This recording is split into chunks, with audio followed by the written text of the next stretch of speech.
For some time now, or at least a couple months, there have been rumblings about secret negotiations that have been taking place between Venezuela and the United States.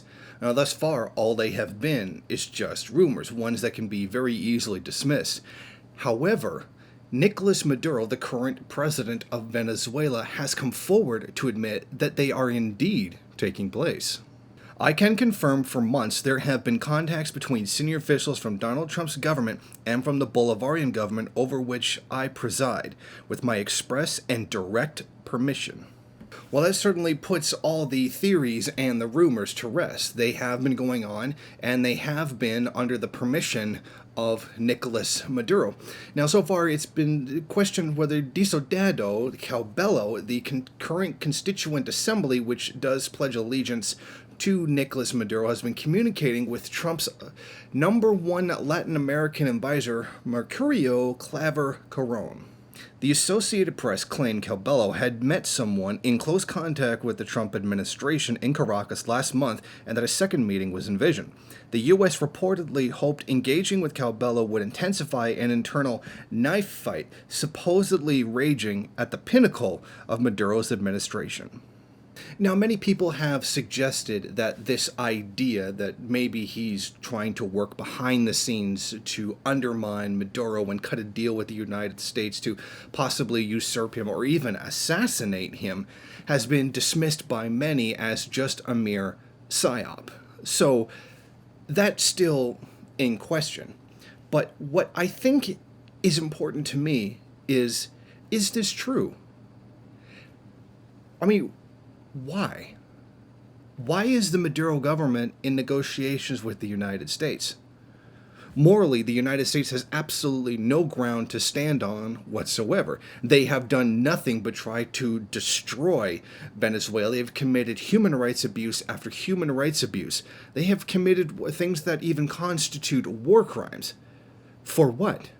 Simply the fact that Venezuela will not turn over its natural resources, markets, and pool of labor to U.S. corporations. That's what all this is about. What is Maduro negotiating? There's nothing to give up. The United States is completely in a position where they should just leave. They are totally and completely in the wrong. There's no negotiations to take place. That's what concerns me.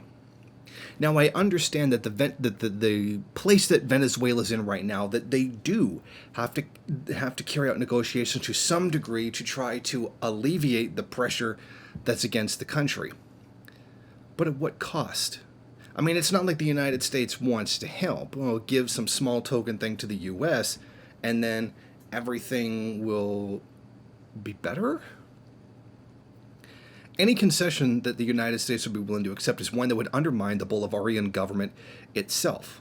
And I think, well, that's a bad thing.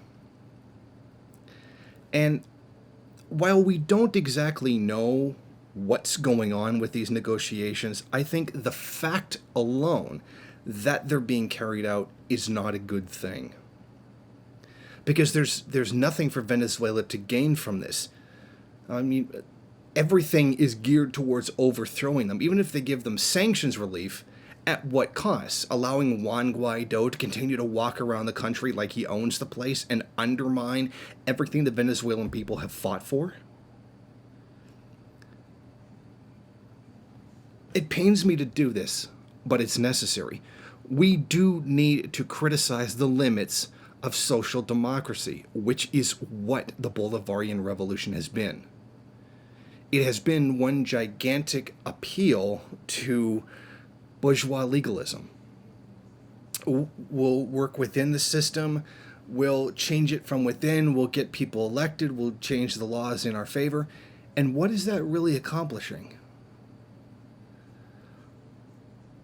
To someone who supports a vanguard party and the necessity of an actual revolution, why are you allowing anti-revolutionary assets in the government? Get rid of them. Kick them out. Exile them from the country. Send them to their puppet masters, their paymasters in the United States. Get rid of them. Would the United States stand there while somebody was trying to literally undermine the country and sell it to another one? And no, alleged Russia-Trump collusion doesn't count because that's not real. Would the United States allow that? No. If somebody was suspected of literally working for a foreign government, not even just like some kind of advocate or, guy who's paid to try to argue for their interests, but I mean actually is working for them, they would execute that person.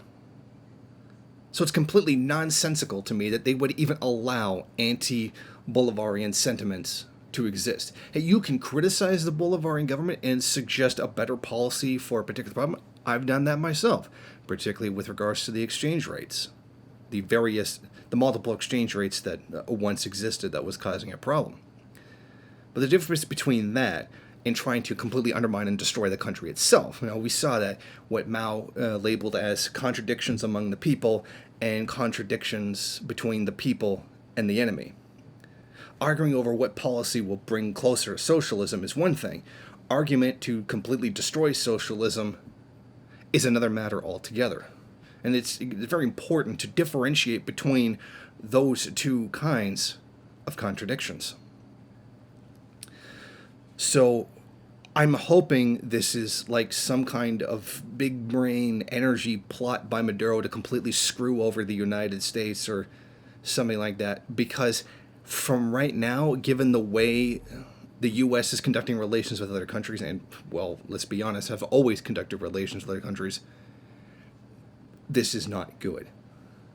I don't think this is a good sign at all that these negotiations are taking place, let alone the fact that they're being taken place in secret, which makes me even more suspicious of the whole thing. I think probably the most important thing right now is to defend the Bolivarian revolution, even though it is a social democratic nightmare that they're allowing to exist when they could very easily just purge out the reactionary elements. But this is their country. It is their choice to decide how to do it, even if their plan is not successful and contradicts revolutionary theory or class revolutionary theory.